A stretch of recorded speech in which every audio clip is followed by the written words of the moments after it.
Hello and welcome to the School Can't Experience podcast. I'm Leisa Reichelt and this podcast is brought to you by the School Can't Australia community. Caring for a young person who's struggling to attend school can be a stressful and isolating experience, but you are not alone. Thousands of parents across Australia and many more around the world face similar challenges and experiences every day.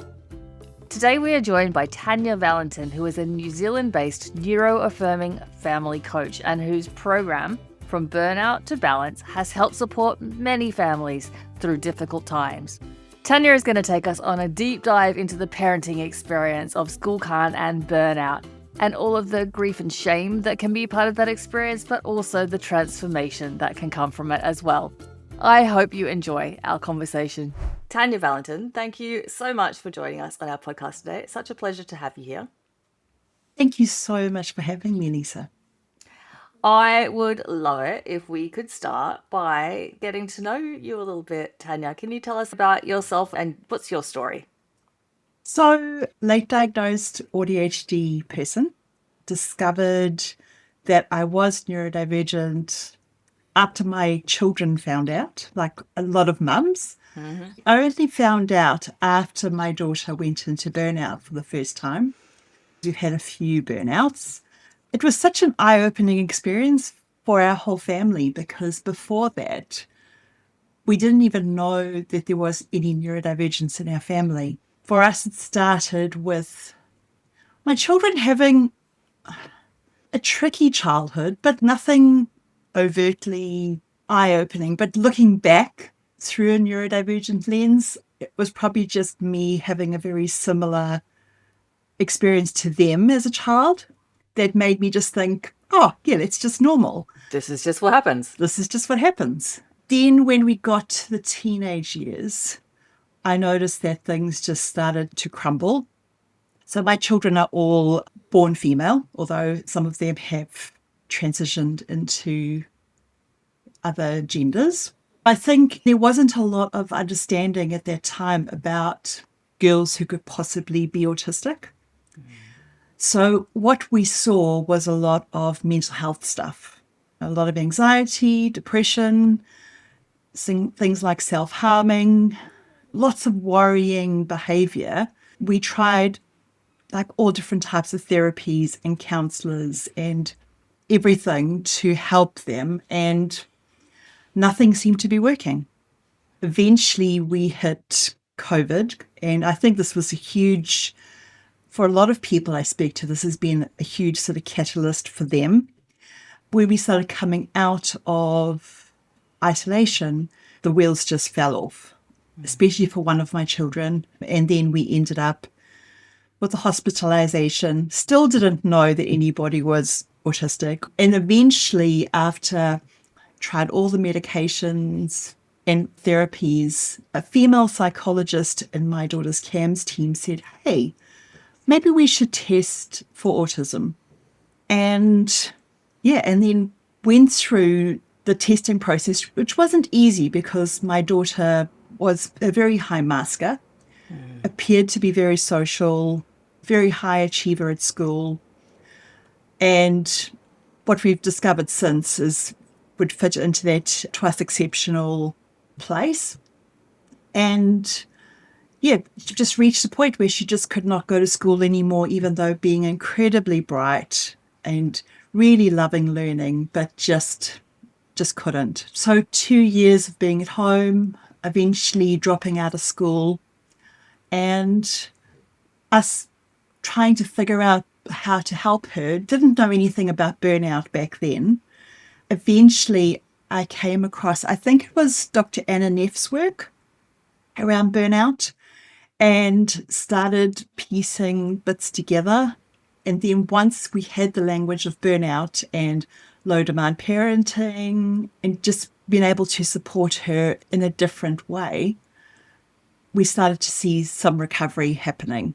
Ultimately, she never actually went back to school, but this year she has finished her first year of university. Wow. So that is amazing. And I discovered along the way that there is just so many other different paths to education, right? We're brought up to believe there's just this one path that all children have to walk down. But there's been so many different ways that she's still been able to learn and do education and to ultimately be in a program that really stimulates her and to be able to study in the way that she would like to. What's she studying? Astrophysics. Oh my God. Yeah. That's incredible. Go her. That's Yeah. amazing. Tanya, when you tell this story, it sounds to me as though you had lots of professional people around you trying to help Mm-hmm. and getting you the autism diagnosis, which is good. Mm-hmm. But in terms of understanding the burnout side of things and what to do, that feels as though that landed a lot with you to find the resources and gain the understanding. Is that your experience? Absolutely. None of the professionals knew about burnout. They all looked at it through the anxiety and depression lens, and their approach was, let's just get her back to school as quick as possible. Nobody was saying, hey, she's just really exhausted. Her system is burnt out. This is a nervous system thing, not a mental health thing. And I know that they can overlap, but SSRIs that we give kids for depression or anxiety, none of them had an impact. They actually made things worse. And yeah, a lot of that was just figuring out, oh, okay, let's try this. And going with faith and intuition a lot of the time, we eventually started piecing together and figuring things out. That must have been quite scary. Definitely was, because a lot of the things that I had to do as a parent went against my upbringing, how I'd been taught to parent. Before all of this, I was a teacher as well. So, I had the lens of education through that behaviorist lens. And I found myself having to confront all of that. Our family was in a crisis point. My relationship with my husband was not great. Our children, they were all at a really low point. I was faced with what we've been doing hasn't been working, so we have to try something else. And it was an option that I think many parents are faced with of we just have to do something drastically different here, or we're just going to end up repeating this cycle again and again. Part of the reason that it's scary is because it doesn't always work quickly. Like you have to stick with it. This low demand, all of this stuff that flies in the face of what everyone's telling you that you should be doing. You have to stick with it for a good period of time, months often, before you see any sign of it working. Absolutely. And I think this is the hard thing for a lot of parents. I find this in my work with families as well, is that we as parents want to fix the behavior or we're wanting to fix the symptom of what we're seeing. And a lot of the work is actually about repairing relationships. So it's incredibly frustrating and worrying because you're seeing all this really, sometimes damaging behavior like self-harm or restrictive eating or just wanting to go into their room and not come out. And you've been told as a parent, well, you need to go and fix that behavior. And if you're not doing something about the behavior, you're being neglectful as a parent and you're not doing your job. And I know for my children, a lot of what I needed to do was just repair my relationship with them because we'd gotten to a point where they saw me as part of the problem, where they felt like they couldn't trust me because I'd been listening to everybody outside of me and doing all these things that people were telling me to do, that my children just didn't trust me anymore. They had to feel like we were on the same team before I was able to actually help them and for us to actually influence any type of behavior that most people are concerned about first. Yeah, that resonates with me so much for probably the last 6 or 8 months. That's the main thing I've been working on with my son since he came out of school and started home education. The main thing I had to convince him was that when he told me he did not have the energy to do something, I would believe him and I would listen, and I would not try to coerce him to do one more thing or walk home from the movies or to just go and do one class, because I'd spent so much time just going, okay, we'll just do one more thing. You'll be fine. One more thing. And that completely destroyed the trust between us and his belief that I was doing my job to look out for him and his interests. I had become part of the system that was trying to coerce him into doing things that he didn't feel like he had the capacity to do. Yeah. And I think the other really hard bit, and I don't know if you've experienced this, is that a lot of times you're having to sit and listen to your child talk about how you failed them as a parent and do it in a way that focuses on actually listening and validating their experience and not being on the defensive, because it hurts so much to hear them talk about the relationship that way. Yeah. I still feel as though my head is in two places when those conversations happen. On the one hand, I feel sadness and regret for things that I did, but there's still a part of me that goes, when you're 30, are you going to look back and go, why didn't mum make me go to school? Why didn't mum make me brush my teeth twice a day? Why didn't mum force me to eat more healthy food? I just wonder in the longer term, because we get told this. So if you don't do this, you're going to regret it when you're older. I was told so many things I was going to regret when I was older. The tattoos I didn't get that I probably would never have regretted. It is so tricky because the truth is we don't know. We can only do our best as parents with what we have at the moment. Sometimes our children might look back at choices that we've made as parents and go, yeah, why did you make that choice? Or why didn't you do that? And I suppose if my child said that to me, I would validate that experience and say, I could totally see why you would think that way. And maybe even open a conversation about that and approach it from more of a collaborative way rather than feeling really defensive, because a lot of defensiveness comes from us feeling a lot of shame about our parenting and how we hoped that we would have been able to do things differently. Tanya, one of the reasons that I wanted to talk with you today was because of the work that you do with families. We spend a lot of time focusing on and talking about our kids, and rightly so. Mm. But it is also a huge experience for the parents involved as well. Can you talk a little bit about grief and shame and how that's experienced, why we need to do the work to let it go, why that matters, and maybe how we might start thinking about going about that? This is such an important thing to talk about because in a lot of parenting spaces, we're told we're not supposed to feel grief. That if we feel a certain way or we say, I'm grieving, people automatically go to, well, you don't love your child or you don't accept them for who they are. And that's a big social norm that I really want us to push aside when we start talking about grief, because there are lots of different ways that we can experience grief. But as a culture, we are very grief illiterate. We just associate grief with someone dying. And so we don't have a lot of language to put to our experience.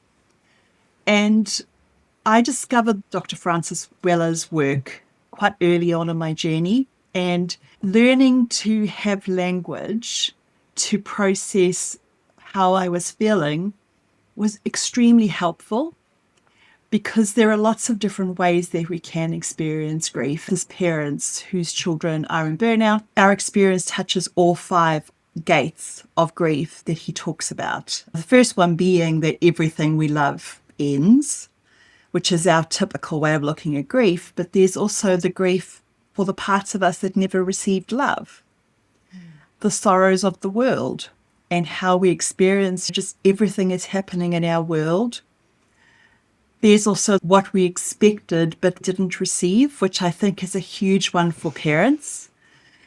And then also our ancestral grief, especially if we come from a family of undiagnosed neurodivergent people. And a lot of times we have so much disconnection or dysfunction, addiction, just all these things happening in our families that we are now finding that we have to heal from as parents. When I found out that I was neurodivergent, I thought back to my grandma, who is no longer with us. And she had what I recognize as times of burnout herself, but people just thought she's had a nervous breakdown, and then they would institutionalize her. I feel a lot of grief for how she was never understood and never supported in the right way as we navigate this. It's not just about how do I support my child, it's totally changing your perspective and bringing up a lot of your old trauma that sometimes you feel like you've healed from and reprocessing it through a new lens. It really changes us. There's a lot of transformation that happens for parents during this time as well. I want to dig into transformation very soon, but I want to dwell on grief for a little bit longer because Yeah. I would love for us just to articulate, what are some of the really typical things that parents in this community are grieving and legitimately grieving. A lot of us, we grow up seeing all the happy families on TV or the people around us. We think, we're going to have something just like that, especially if perhaps your childhood wasn't the best and you think, well, I'm going to create something different for my child.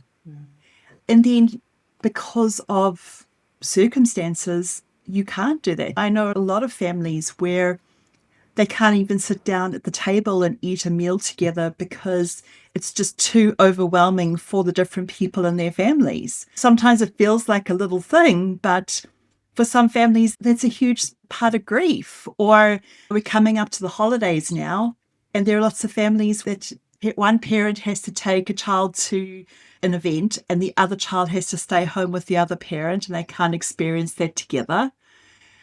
We might have this idea of the experiences that our children are going to have in their schooling, the milestones they're going to be able to meet or the social activities they will be part of. A lot of it's having to let go of that sort of stuff. Another one that's huge for a lot of families is when you go through this experience, you change to such an extent that the people around you, you feel like you can't relate to them anymore. You can't have a conversation.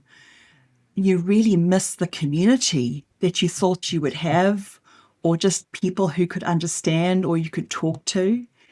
If someone hasn't gone through something similar, it's very hard for you to relate to them and them to relate to you.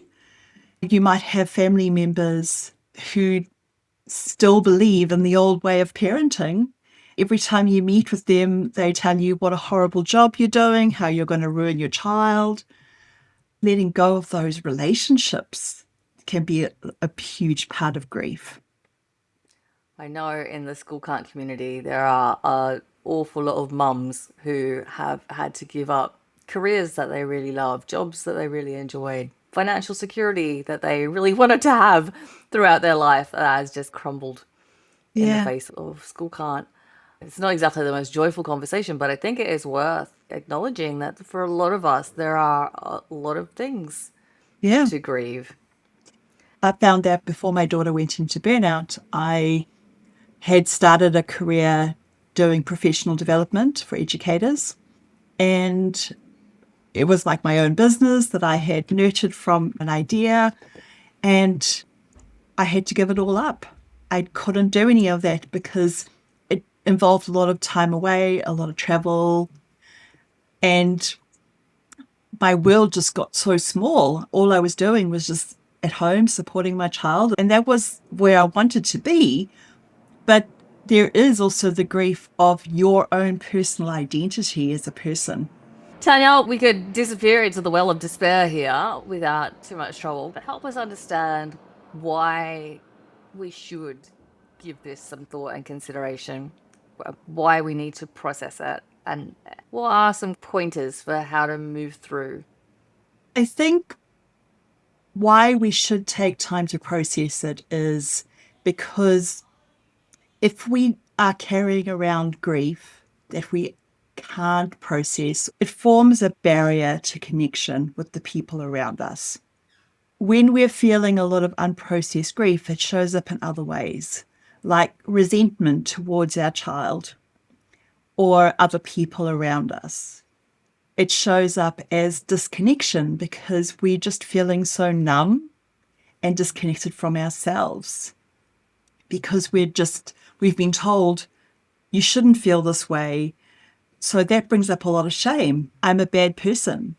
I'm feeling all these feelings and I shouldn't be feeling them. I should be feeling XYZ, or I should be feeling grateful. All these things that we've been taught to do to bypass our feelings. Or another thing that I hear quite a lot is, well, you just need to accept it.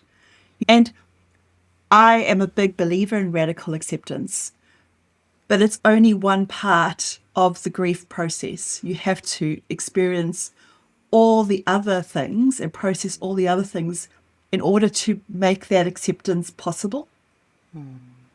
Because if you don't, you just end up in what I like to call almost acceptance mode, where you're like, oh yeah, I accept that my child can't go to school and that's fine, but I need for them to start doing something, right? Yeah. I accept that they need to be at home and we need to try all these different therapies and things to get them better so that they can go back to school. So we're not actually really accepting it. Tolerating. So we haven't really been able to develop that emotional depth in ourselves to be able to even hold our own acceptance, but it also makes it difficult for us to hold the emotions of our children and their grief.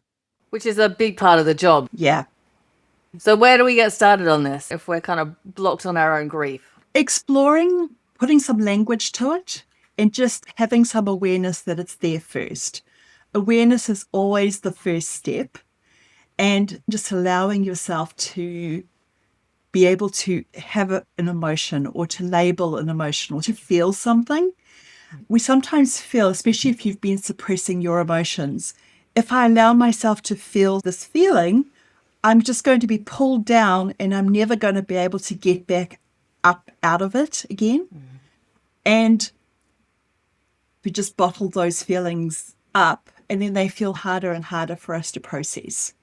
So sometimes it is working with a therapist or somebody who can be a compassionate witness for you. I worked through a lot of this through journaling and writing down what I was feeling at the time. There are a lot of different ways that we can do this, and other ways just to embrace self-compassion. The simple 3-step self-compassion break. Yes, this is suffering, this is a struggle, or this is hard. And I'm not the only one who feels this way. And then I always like to do it as if like a third person was talking to me, or I was even talking to my younger self and say something like, this feels really hard and we're going to get through this together. Or this felt really important to you and nobody acknowledged that. Giving yourself a little bit of kindness and words you would like others to say to you in that moment can be incredibly powerful and healing.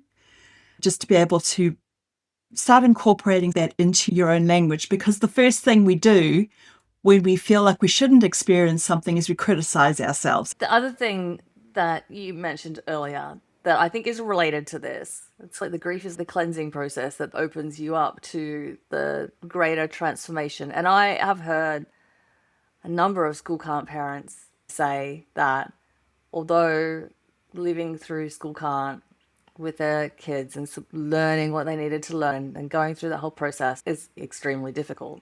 And in some ways you wouldn't wish it on anybody. At the same time, it does change you as a person so dramatically in a way that you wouldn't necessarily wish yourself back to how you were before. I call it the spiritual awakening that I wasn't expecting. and maybe even didn't want. But it definitely is something that I think happens to a lot of parents, but perhaps people don't really talk about. What I'm sharing isn't about diminishing the hard or bypassing how traumatic this can be. To me, it's kind of like a this and this sort of situation. The thing that I did find about this experience was that, first of all, when it happens and your world gets really, really small, it's really hard, but I also feel like it has a purpose. And I almost look at it as an intentional separation.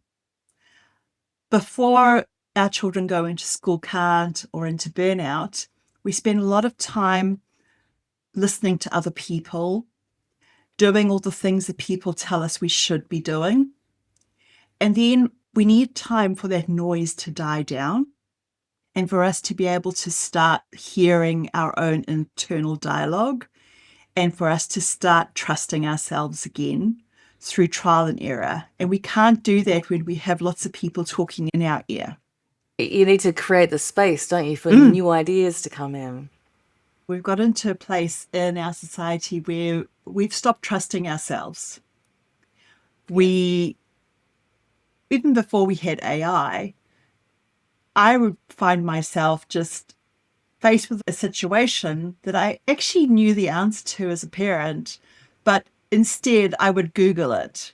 What should I decide to do about such and such? So allowing yourself a bit of space to start trying things, giving yourself a whole lot of compassion and approaching things from a beginner's mind is really important. And as we do things, like I'm a big believer in, if you walk on the path will open itself in front of you. As we do things, as we start to see results, like almost like, if you're a scientist and you're sort of just looking at the situation and gathering data about, oh, I did this, or I approached this, situation in a new way and this changed. Just being able to open that space and for you to learn to trust yourself a little bit without all the people outside of you trying to give you input the whole time is an important first part of that transformation process. I could think I'm hearing a couple of things in there. I'm hearing one thing, which is that you learn to let go of any idea of certainty as to what the future is going to hold. Because I think in the life before school can't, you're like, well, of course my kid will go to primary school and then they'll go to high school and they'll get their ATAR. I'm speaking Australian here, so apologies to people who have got different processes. Then they can do whatever they like at uni, as long as they go to uni, and then they'll get a job and then they'll do this. And you just have this kind of sense of certainty of what the steps of life are, and that, of course, the kids are going to follow those steps. And then that gets blown up.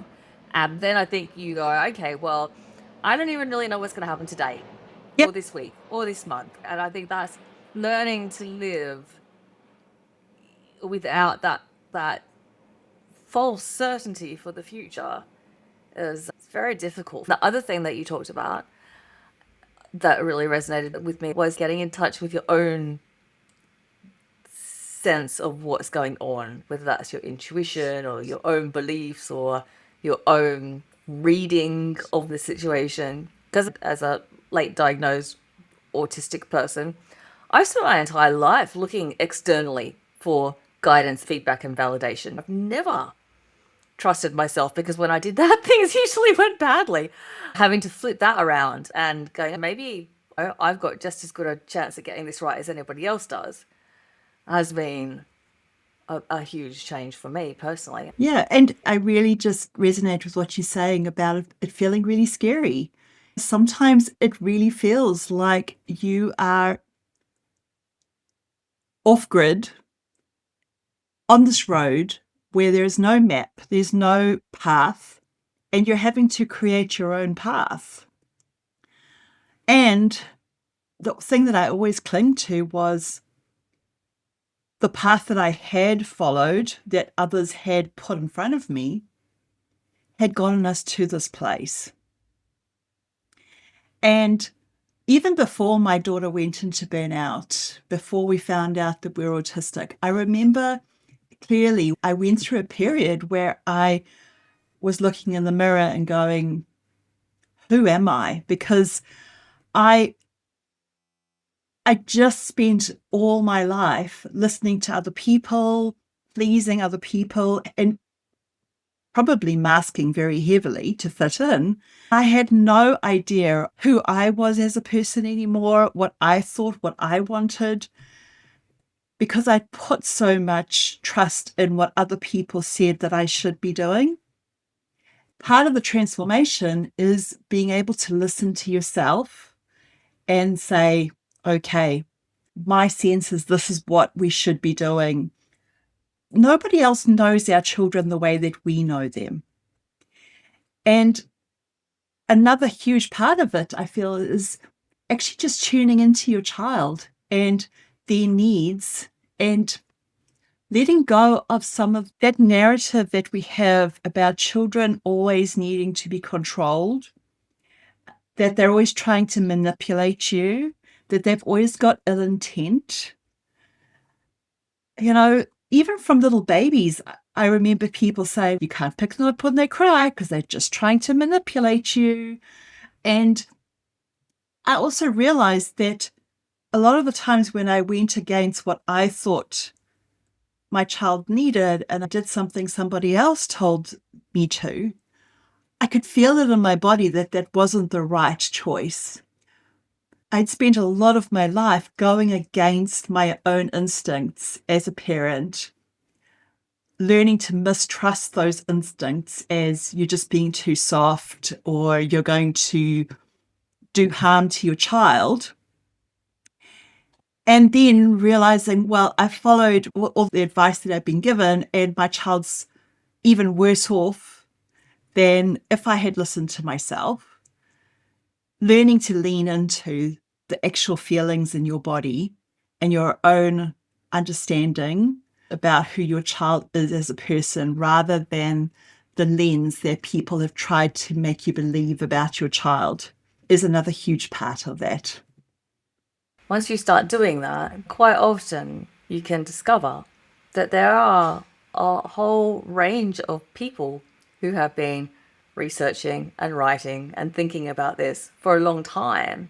There's actually a vast resource that's available to help support this different way of thinking and being in the world that I was completely unaware of. So partly it's intuitive and trusting what you see and know, but also it's reaching out and looking for different things than what people have been putting in front of you. Well, 100%. A huge part for me in that process was the research and the things that I was looking into to back up my new perspective, because part of this process is you're planting seeds, but you actually need things around you to help nurture those seeds so they can start to flower and bear fruit.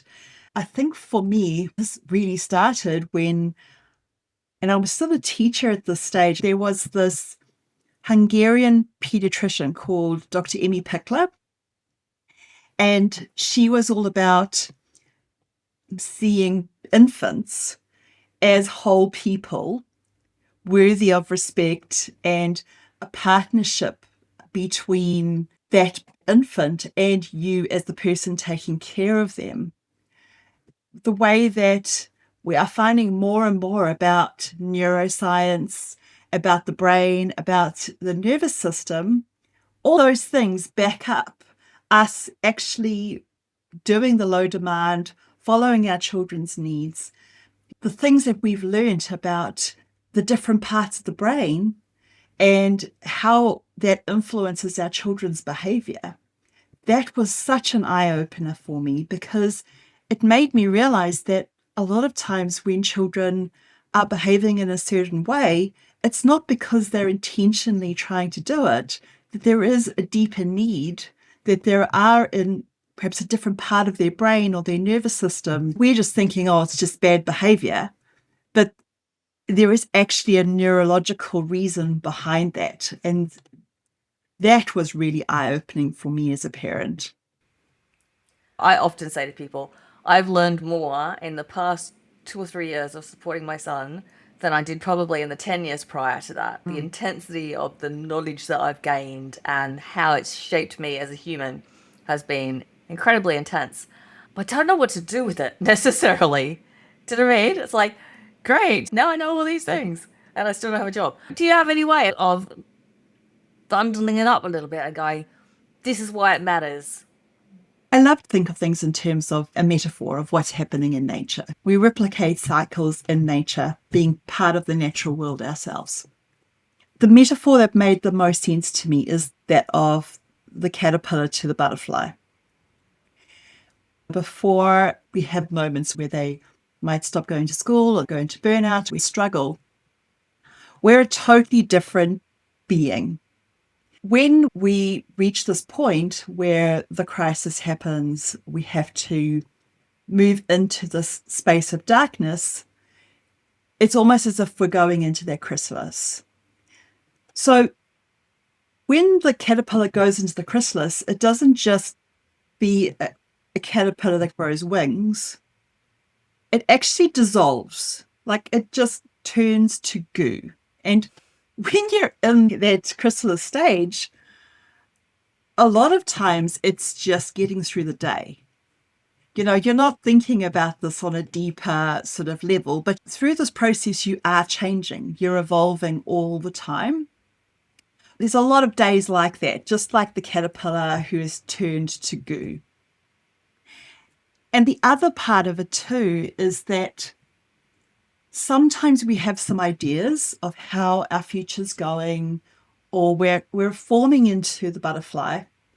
But also what happens in that chrysalis is that the cells that will eventually form the butterfly, they will like form and then they dissolve again. And then they form and they dissolve again. And it's like that for us too. We're changing and we're shaping, and sometimes we just need to give ourselves compassion and just be patient with ourselves, because we're just doing the best that we can with the capacity, the understanding, and what is available to us at that time. And then there is a time where our children come out of burnout. The stage that we're in now is not going to be the stage that we're in forever, even though it sometimes feels like it's going on forever. But as our children grow and mature, they're going to change their life stage. It's going to look different to what we imagine, but it's not going to stay the same. And for us as parents, we're emerging at that time too. Sometimes with the butterfly doesn't just come out of the chrysalis and then it flies off. There is a struggle to come out of the chrysalis. You have to have time to dry your wings. For us as parents, when we're coming out of this time, sometimes we have to allow ourselves just a bit of time and space to rediscover who we are as a person. Now that we're not a full-time, around-the-clock caregiver of our child, sometimes the things that we really enjoyed as a child and we thought we would do as an adult and it never worked out that way, sometimes those things come back to us again. When I was a child, I really wanted to be an author, and I never allowed myself to do that. But because I let go of so much social shoulds and conventions, I now found it was in myself to be able to actually lean into the thing I really wanted to do. So I do a lot more writing now. You know, sometimes it's just figuring out one little thing that you enjoy or that you know about yourself and just taking that first step, like not thinking about the whole staircase, but just thinking, oh, what is it that I'm being pulled to do right now? And allowing that to take shape. And enjoying the fact that you're not locked in by the conventions that probably you were for a lot of your life beforehand. Absolutely. And there is grief in that too, because we've had to give up a life, an identity, we've had to give up a lifestyle. And there's also the realization that that lifestyle or that identity beforehand wasn't sustainable for you in the long run. And that's why we've entered into this process. And a lot of times you're in this place of feeling like you're in a more authentic relationship with yourself and with your child. And that might not sound like a lot, but it actually really is. Yeah, there's a quote by, the book's called The Prophet, and he talks about the storm, and he says, when we get to the other side of the storm, we will not know how we got through the storm or even what the storm was about. But the truth about that storm is that it's going to have changed you. And that's the whole point of the storm. I resonate with that because you get to this point, you're like, I don't know how we got through this. I don't know what all this was about, but I'm different. My child's different. Our family's different. Our life is different. And that can be a really amazing thing. It's really hard and it's a lot of trauma that I'm still having to work through myself about my experience. But as you said, I wouldn't give any of that back because as a person, I have learned and grown so much through the process. Tanya, if we have folk listening to us who are in the middle of the storm right now and would like some guidance to make their way through the storm, what resources would you suggest they consider? I think the most important thing we can do here is if there is a person in your life that you'd have a trusting relationship with, do talk to that person. First, look at the resources in your immediate community. Sometimes when we're in these situations and we're so locked in shame because we might think, I'm just a bad parent, or I'm just a bad person, we don't realize that we can actually ask for help. Not everybody in your life is going to be like that, but there might just be that one person. Trying to find your tribe or community can be incredibly helpful. I see this in my community all the time that I have for parents. Even though the other parents can't fix their parent's problem, just having someone say, yeah, I really get that. I really understand that. I've had times like that too, can just be so healing for us because, you know, there's not a lot of people that we can actually talk to about that or have people understand. And I think also knowledge is key. So if you do have the capacity, finding truly neuro-affirming resources that'll help you to understand your child, understand yourself, and normalizes other ways of doing things can be really helpful too. Like I learned so much from people like Christy Forbes, Dr. Naomi Fisher, those people who can really just put what we're going through and those ideas into words can be incredibly helpful because we need to have examples. We need to have other people who we can look at their work and go, yes, I can see myself in that and I'm not alone. And I think, in partnerships and families in your marriage as well, because there's usually one parent that is doing all the research. Sometimes when we are experiencing something really intimately, it's very hard for us to put it into words that doesn't sound like we're just trying to lecture somebody or we're trying to get our point across. So having other resources or knowledge that we can share with others can be incredibly helpful in that space as well. And Tanya, if folks have kids who are experiencing burnout, you've got some services available to help support there as well? Yes. So I do have my parent community from Burnout to Balance. We have a really wonderful community. And then part of that is also resources and coursework and things that parents can do if that's in the space that they're in. And then there's also like a group coaching once a month where we discuss things that might be going on for people in real time. And it's very low demand as well. So parents can just engage in it the way that they would like to. I also have a one-to-one individualized parent coaching, and I often see a lot of like co-parents with that as well, which is really lovely because this journey can really tear apart marriages and relationships and partnerships. So seeing parents come together and learn to understand their child through a new lens can be incredibly powerful. We will put a link to all of those in the episode notes for folks who want to find out more. Thank you so much for the work that you do, and thank you for sharing with us today on the podcast. Well, thank you so much for having me, Leisa. Well, I hope something in our conversation with Tanya resonated with you today. And if you are in the middle of the school can't storm, know that you're not alone. You can reach out to the community and there are people and resources to support you. And hopefully on the other side of this, we'll all find ourselves as beautiful butterflies we never imagined being. If you have found our podcast helpful, I would be so grateful if you could take a moment to subscribe or maybe give us a rating or a review. It does really help us get the podcast in front of people who have school can't kids and who haven't yet found our school can't community and the information that we share. If you have some feedback for us, or perhaps a suggestion for a future topic or guest, or maybe you've been inspired to share your own lived experience story, please drop me an email to schoolcan'tpodcast@gmail.com. I would love to hear from you.